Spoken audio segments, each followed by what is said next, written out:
J'espère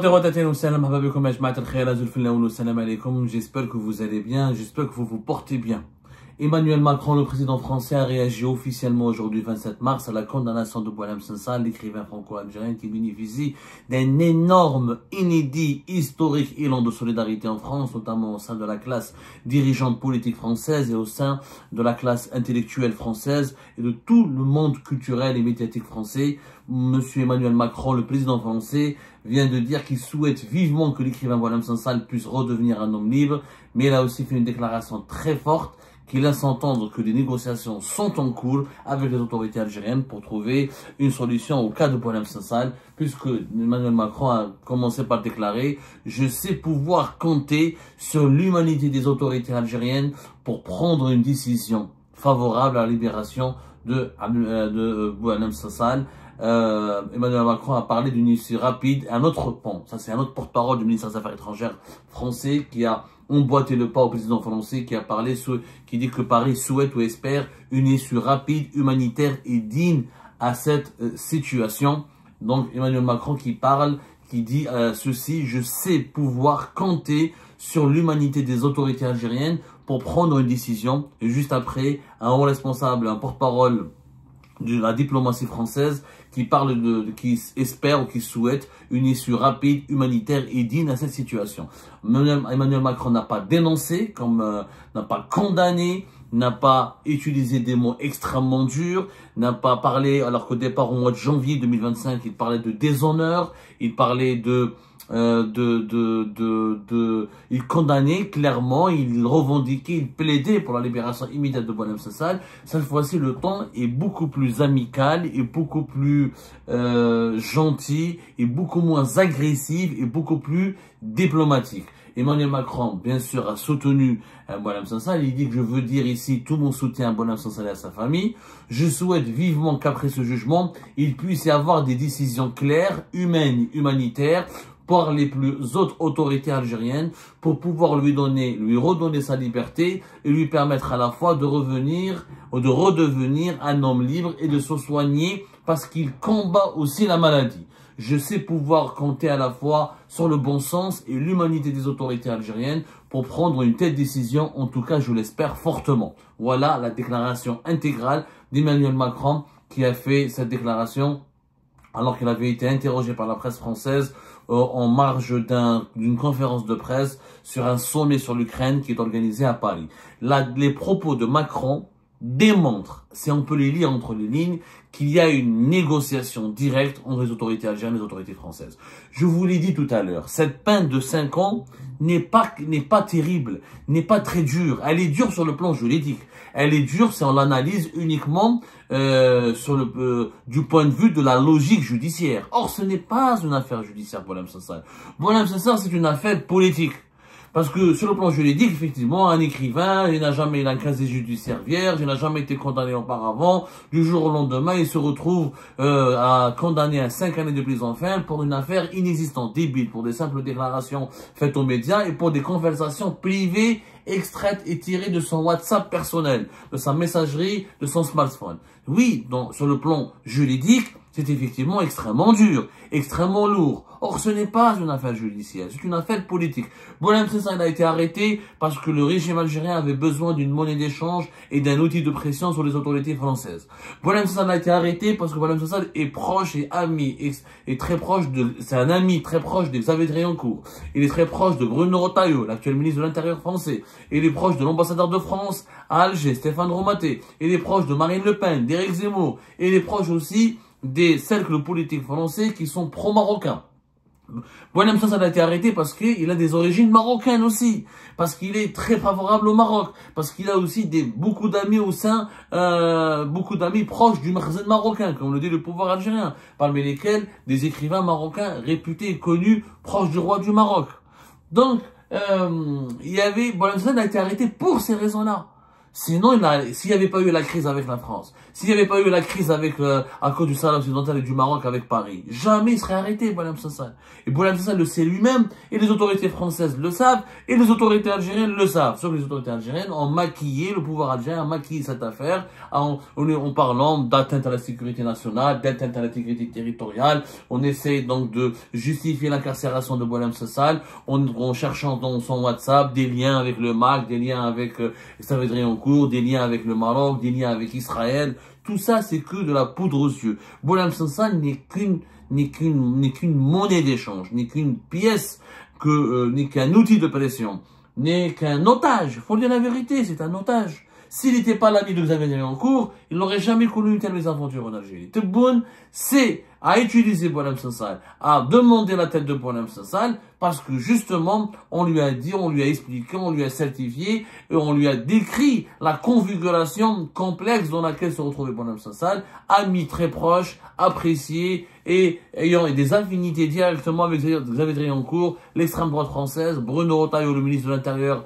français, est l'une des figures emblématiques de la droite française, et proche, énormément proche des lobbies pro-marocains et pro-israéliens en France. C'est pour cette raison qu'il a été arrêté. C'est pour emmerder ces lobbies, pour pousser ces lobbies-là, qui sont très puissants en France, à négocier un compromis avec le pouvoir algérien.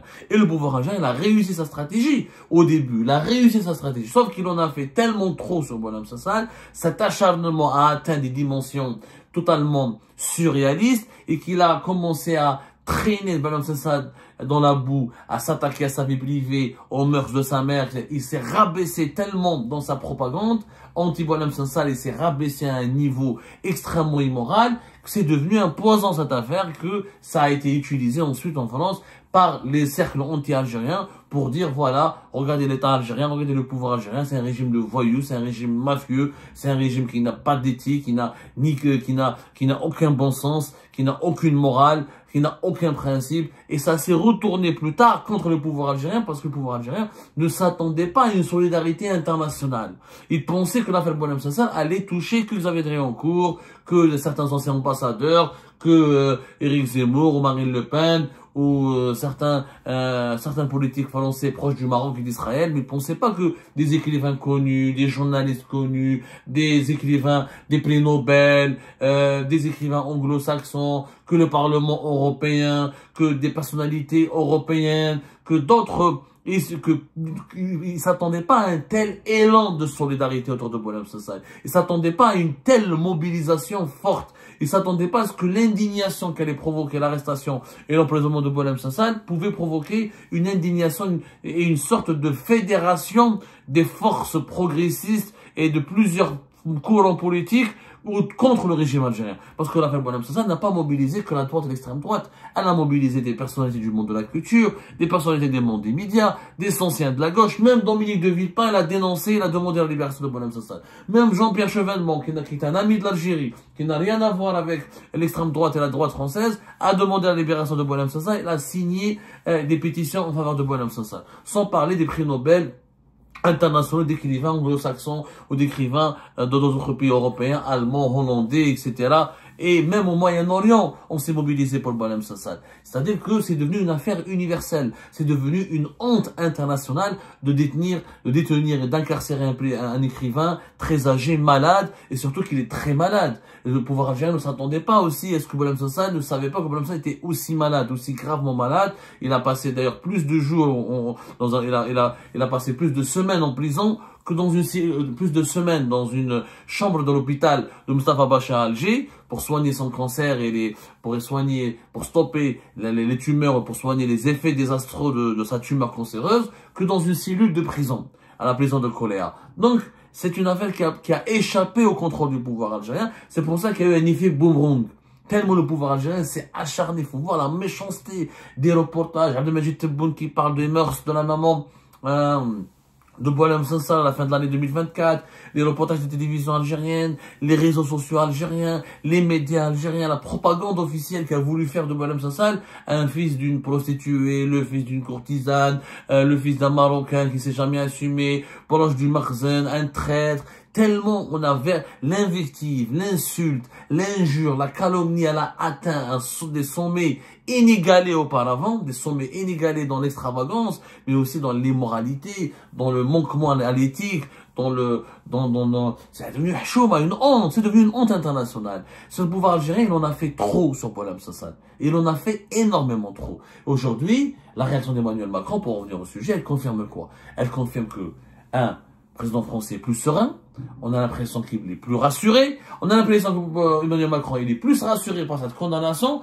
que par le placement en détention par la voie de Boualem Sansal. Pourquoi? Parce que, on sait maintenant, on a la démonstration que, comme le porte-parole du ministère des Affaires étrangères français, il a espéré une issue rapide à ce drame, une issue rapide et humanitaire à cette situation, c'est que la France a négocié. Les pressions françaises ont beaucoup pesé sur l'accélération de l'organisation du procès de Boualem Sansal. Boualem Sansal, son procès n'était pas prévu au cours de ce mois de Ramadan. Il y a eu des pressions, il y a eu des négociations, il y a eu énormément de pressing de la part des autorités françaises. Le régime algérien a compris que Boualem Sansal constituait l'un des 3 points principaux exigés ou la mise sur la table par la France pour négocier une normalisation, un retour à la normale dans les relations bilatérales. 3 points. Premier point, libération de Boualem Sansal. Deuxième point, l'expulsion, la récupération par l'Algérie de ces ressortissants algériens que la France veut expulser en urgence absolue parce qu'ils sont une menace l'ordre public, ils sont impliqués dans des actes de criminalité très graves. Et troisième point, la renégociation des accords de 1968. Mais Boualem Sansal figure au menu des 3 principaux points et des 3 principales conditions exigées par les autorités françaises pour une normalisation des relations bilatérales entre l'Algérie et la France. Ça, le régime algérien a compris qu'il n'y aurait pas de point, que Boualem Sansal est important pour Emmanuel Macron, que Emmanuel Macron lui-même subit beaucoup de pression de la part du colon, des personnalités politiques très influentes, Marine Le Pen, Éric Zemmour, Xavier Triancourt. Le comité de soutien de Boualem Sansal regroupe des anciens ministres, des anciens premiers ministres. Il y a un livre qui sort aujourd'hui même, le 27 mars, qui a été signé par 3 anciens premiers ministres, par plusieurs ministres, un livre qui rend hommage à Boualem Sansal, où Boualem Sansal est soutenu, il est défendu, où il est considéré comme un héros de la pensée libre. Quelque part, le régime algérien a transformé Boualem Sansal. C'est lui qui a donné de l'importance à Boualem Sansal. La manière avec laquelle il a diffamé, injurié, calomnié, incarcéré, traîné dans la boue, diabolisé Boualem Sansal, il lui a rendu service parce qu'il a provoqué de l'autre côté de la Méditerranée un mouvement de solidarité sans précédent de tous les intellectuels français les plus influents et de tous les politiques français les plus influents. Donc Boualem Sansal est devenu un héros, il est devenu le Voltaire du temps moderne, le Voltaire des temps modernes, alors que c'était un écrivain très peu lu, quasiment pas lu en Algérie et lu par un lectorat aussi relatif et limité en France. Mais il était très élitiste, Boualem Sansal. Aujourd'hui, il est connu auprès de toutes les masses populaires. Aujourd'hui, de grands ponts dans la société algérienne et de la population française, voire même aujourd'hui l'opinion publique internationale connaît Boualem Sansal. Il est devenu une figure connue, une figure culturelle, engagée, un homme de pensée libre et de plume libre qui est aujourd'hui connu et respecté par l'opinion publique internationale. Un écrivain tout seul qui a fait bousculer un régime autoritaire.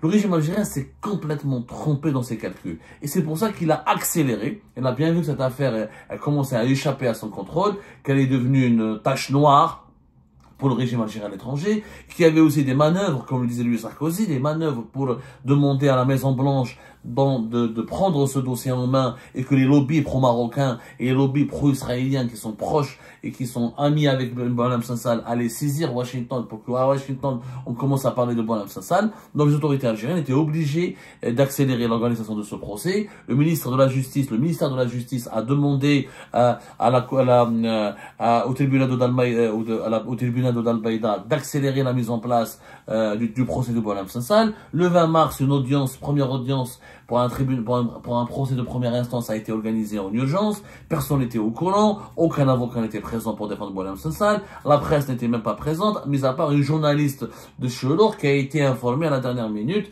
ou qui a été la seule qui a été autorisée, qui a été informée à assister à publier pour publier un compte rendu détaillé de cette audience. L'audience n'a duré que 20 minutes. Le procès, les travaux du procès en première instance n'ont pas dépassé une demi-heure.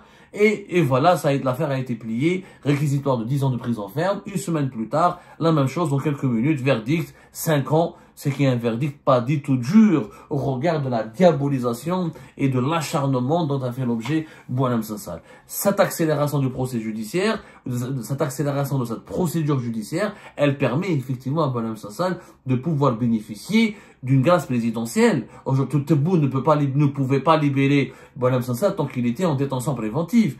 Maintenant, c'est un détenu à part entière. Et quand un détenu, il est détenu à part entière, cela signifie quoi? Cela signifie qu'il peut bénéficier de plusieurs mesures prévues par la loi pour où il est relâché, placé sous contrôle judiciaire, où il est remis en liberté, où on va programmer rapidement son procès en appel pour diminuer encore sa peine et le libérer définitivement, où il bénéficie tout simplement d'une grâce présidentielle parce qu'il est malade, parce qu'il est gravement malade, et comme ça, Boualem Sansal pourrait être libéré. En tout cas, ce qui s'est passé, cette accélération de la procédure judiciaire, et le verdict, la nature de ce verdict qui, franchement, pas alarmant, pas choquant par rapport à ce que nous avons vu dans d'autres procédures judiciaires impliquant des personnalités beaucoup moins sulfureuses et beaucoup moins détestées par le pouvoir algérien que Boualem Sansal.